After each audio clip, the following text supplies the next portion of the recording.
Hello student, स्वागत है आज आपके अपने YouTube channel JMS tuition centre में।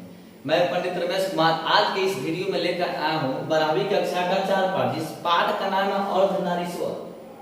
पाठ का क्या नाम है?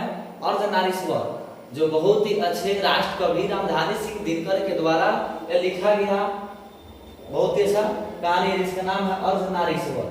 आज इस कहानी में हम लेखक का परिचय और पाठ का सारांश बिल्कुल आसान भाषा में समझाएंगे, आपको बताएंगे, ताकि आप बोर्ड परीक्षा 2024 में एग्जाम देंगे तो आप इस पाठ से जो भी प्रश्न पूछा जाए उसका उत्तर आप सही से बना सके। ठीक है, तो चलिए वीडियो को ज्यादा देर तक लेना करते हुए शुरू करते हैं। इस अर्धनारीश्वर पाठ का कहानी का जो परिचय है, लेखक परिचय रामधारी सिंह दिनकर का, उसको हम शुरू करते हैं। ठीक है, आगे बढ़ते हैं।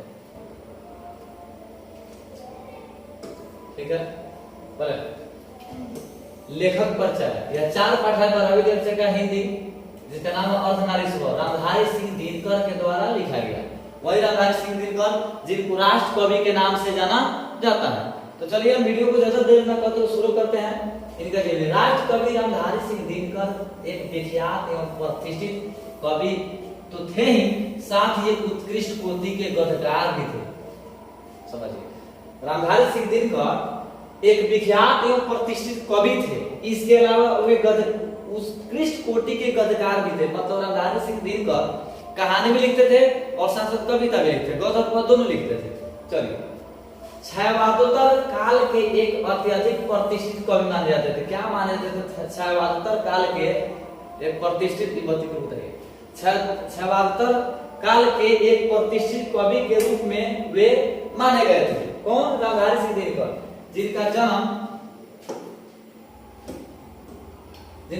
जीवन परिचय में उनका जन्म बिहार के बेगूसराय जनपद के गांव सिमरिया में 23 सितंबर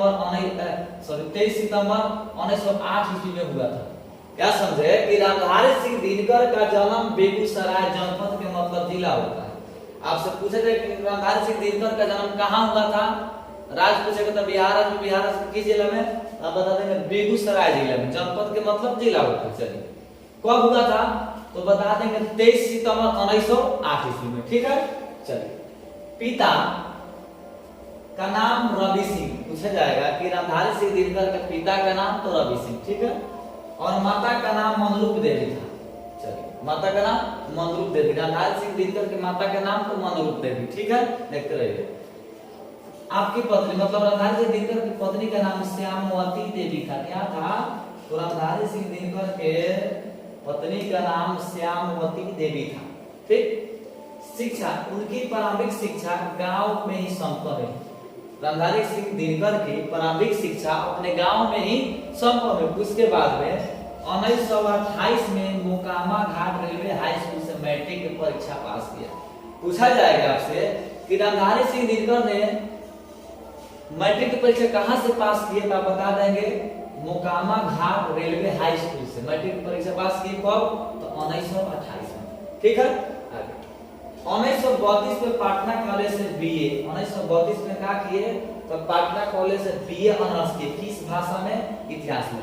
पूछा जाएगा कि रामधारी सिंह दिनकर बीए कब किए, किस ईस्वी में? तो 1932 में। और जो बीए किए किस विषय से? तो बता देंगे इतिहास से। कौन विषय से? इतिहास से। ठीक है, चलिए, परीक्षा उत्तीर्ण की कौन? रामधारी सिंह दिनकर। बीए से हिस्ट्री मतलब ऑनर्स के। नौकरी HE स्कूल में प्रधानाध्यापक रहे बरबीघा में। HE स्कूल में प्रधानाध्यापक रहे, जो कहां? बरबीघा में। सब रजिस्ट्रार का पद भी उन्होंने संभाला। सब रजिस्ट्रार के रजिस्टर का मतलब उसका भी पद संभाला। जनसंपर्क विभाग में सब डायरेक्टर भी रहे। जनसंपर्क विभाग में सब डायरेक्टर भी रहे। इसके बाद बिहार विश्वविद्यालय में हिंदी के प्रोफेसर रहे। कौन? रामधारी सिंह दिनकर बिहार विश्वविद्यालय के प्रोफेसर, हिंदी के प्रोफेसर भी रहे। भागलपुर विश्वविद्यालय के कुल उपपति का दायित्व भी संभाला। उन्होंने क्या किया था? भागलपुर विश्वविद्यालय के उपकुलपति का भी दायित्व उन्होंने संभाला। भारत सरकार के हिंदी सलाहकार भी रहे। कौन? रामधारी सिंह दिनकर। मतलब उनमें जो ज्ञान था वो कूट कूट के भरता, जिस काम में जाते थे उस काम में रणधारी सिंह दिनकर सफल हो जाते थे। उनका जीवन जो था बहुत अच्छे से गुजर बसर कर रहा था, बहुत ही अच्छे व्यक्ति माने जाते थे। भारत सरकार के हिंदी सलाहकार भी रहे। साहित्य साधना आपकी प्रथम कविता छात्र सहोदर 1925 में प्रकाशित हुई। क्या सुना कि रणधारी सिंह दिनकर की प्रथम कविता जिसका नाम था छात्र सहोदर, जो 1925 ईस्वी में प्रकाशित हुई। यदि आपसे ऑब्जेक्टिव में पूछा जाए कि रणधारी सिंह दिनकर की प्रथम कविता कौन है, आप बता देंगे छात्र सहोदर, जो कब प्रकाशित हुआ था 1925 ईस्वी में। इसके बाद विभिन्न पत्र पत्रिकाओं रचना छपने का क्रम प्रारंभ हो गया। उसके बाद में बहुत सारे पत्र पत्रिका पेपर न्यूज़पेपर छपने लगा, जिसमें क्या हो गया, धीरे धीरे काम आगे बढ़ा। आपके कई प्रतिष्ठित कृतियां इनके द्वारा रणधारी सिंह दिनकर द्वारा लिखा गया, बनाया गया, रचा गया बहुत सारे कृतियां। उस कृतियां को हम जानेंगे। जैसे काव्य में है, काव्य है प्रणभम, जो 1929 में प्रकाशित हुआ। पूछेंगे कि प्रणभम के रचनाकार कौन है, तो रणधारी सिंह दिनकर। रेणुका 1935 में, हुंकार 1938 में, रसवंती 1940 में, कुरुक्षेत्र 1946 में, रसीम रथी 1945 में। यदि आप इस हिंदी से आप बीए के बाद में एमए करते हैं तो आपसे ये पूरा ऑब्जेक्टिव लाइन बाय लाइन काम आएगा। जो भी स्टूडेंट, जो भी बच्चे इस वीडियो को देख रहे हैं, यदि 12वीं कक्षा के बाद में बीए और बीए के बाद में एमए में अगर हिंदी से वह ऑनर्स कर रहे होंगे, हिंदी सब्जेक्ट से मास्टर की degree, MA master of arts का डिग्री प्राप्त कर रहे होंगे, तो उसके लिए समझिए पूरा एंटीबायोटिक है, समझे। नील कुसुम 1954 में, उर्वशी 1961 में, परशुराम की प्रतीक्षा 1963 में, कोमलता और कवित्व 1967 में। यह परीक्षा में पूछा जाता है, ठीक। चलिए 1964 में हारे की हरिनाम, हारे को हरिनाम 1970 में प्रकाशित हुआ। आदि महत्वपूर्ण, इसके अलावा और भी बहुत सारे थोड़ा सा दिया गया। आपसे पूछा जाएगा रसवंती के रचनाकार कौन है, तो आप बता देंगे रणधारी सिंह दिनकर। रसीम रथी के रचनाकार कौन है, तो बताएंगे रणधारी सिंह दिनकर। परशुराम के प्रतीक्षा के रचनाकार कौन है, तो रणधारी सिंह दिनकर। उर्वशी के रचनाकार रणधारी सिंह दिनकर। कोमलता और कवित्व हारे को नाम, इन सब रचना के लेखक कौन है, रचनाकार कौन है, तो रणधारी सिंह दिनकर का ही आप नाम लेंगे। आपको 2 नंबर मिलेगा। एमए के परीक्षा में एक ऑब्जेक्टिव 2 नंबर होता है, जो बिना ऑप्शन के होता है। सीधे बताया जाएगा कि इन निम्नलिखित कृतियां के, कविता गद्य या पद के रचनाकारों का नाम लिखते आप उसका लिखते हैं तो आपको 2 नंबर उसमें मिलता है। और यहाँ के परीक्षा में आपको ऑप्शन देता है जिसमें 1 नंबर आपको मिले। चलिए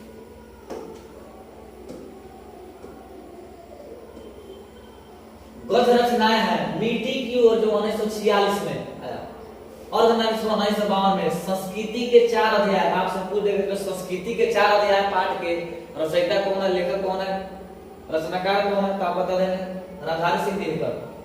जो काव्य की भूमिका 1958 में, बर्ड पीपल 1961 में, शुद्ध कविता की खोज 1966 में, दिनकर की डायरी 1973 ईस्वी में प्रकाशित हुआ था। सम्मान आपको संस्कृति के 4 अध्याय पर साहित्य अकेडमी एवं उर्वशी पर ज्ञानपीठ पुरस्कार प्राप्त हुआ। रणधारी सिंह दिनकर को संस्कृति के 4 अध्याय पर साहित्य अकेडमी पुरस्कार और उर्वशी पर ज्ञानपीठ पुरस्कार प्राप्त हुआ। आपसे पूछा जाएगा कि साहित्य अकेडमी पुरस्कार किस रचना पर मिला था, बता देंगे संस्कृति के 4 अध्याय। चाहे पूछेगा कि रणधारी सिंह दिनकर को संस्कृति के 4 अध्याय पर कौन सा पुरस्कार मिला था, आप बता देंगे कौन, साहित्य अकेडमी पुरस्कार, साहित्य अकेडमी। चलिए, और उर्वशी को कौन पुरस्कार मिला, ज्ञानपीठ पुरस्कार। पूछा जाएगा ज्ञानपीठ पुरस्कार किस रचना पर मिला, तो आप बता देंगे उर्वशी पर, ठीक। आगे बढ़ते। राज्यसभा के सदस्य भी रहे, राष्ट्र कवि माने गए। पूछा जाएगा आपसे कि हम राष्ट्र कवि के रूप में किन्हें मानते हैं या किन्हें जानते हैं, चाहे राष्ट्र कवि किन्हें कहा जाता है, तो आप एक ही नाम बताएंगे, रणधारी सिंह दिनकर।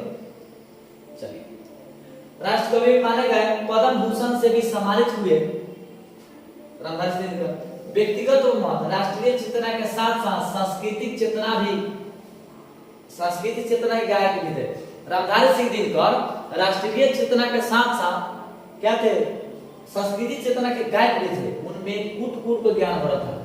अपने गांव समाज में कुछ ऐसे लोग होते हैं कि एक आदमी बेचारा काम करता है तो लोग उसको मजाक उड़ाता है कि सब काम करे लेकिन होगा कोई से। चलिए, इंसान दुनिया में कोई ऐसा काम नहीं जो इंसान से नहीं हो सकता है। कहा गया कि कौन सा काज कठिन जगमाई सो नहीं हो तात तुम पाए। दुनिया में कोई ऐसा काम नहीं जो मनुष्य नहीं कर सके, चाहे कोई भी चाहे तो कर सकता है। कौन से काज कठिन जगमाई सो नहीं हो तात तुम पाए। संस्कृति चेतना के विधायक थे। इतिहास और भारतीय संस्कृति का उनका अध्ययन विशाल है। इतिहास और भारतीय संस्कृति का विशाल अध्ययन था उनके पास। जितना श्रेष्ठ काम है उतना समर्थ और सक्षम उनका गद भी है। रामधारी सिंह दिनकर का जितना श्रेष्ठ काम था बिल्कुल उतना ही समर्थ और सक्षम उनका गद भी था। मतलब गद जो भी रचना करते थे तो एक से बढ़ के इनका कोई किसी से कम नहीं था। चलिए, ये तो था रामधारी सिंह दिनकर का जीवन परिचय, मतलब लेखक परिचय। चलिए, कैसा लगा आपको? यदि अच्छा लगे तो लाइक कीजिएगा, कमेंट कीजिएगा, वीडियो को अपने दोस्तों के पास शेयर कीजिएगा ताकि उनको भी इससे कुछ मदद मिल जाए। और वीडियो अच्छा लगे तो चैनल को सब्सक्राइब भी कीजिएगा। मिलेंगे फिर एक अगले वीडियो में, तब तक के लिए जय हिंद, जय भारत।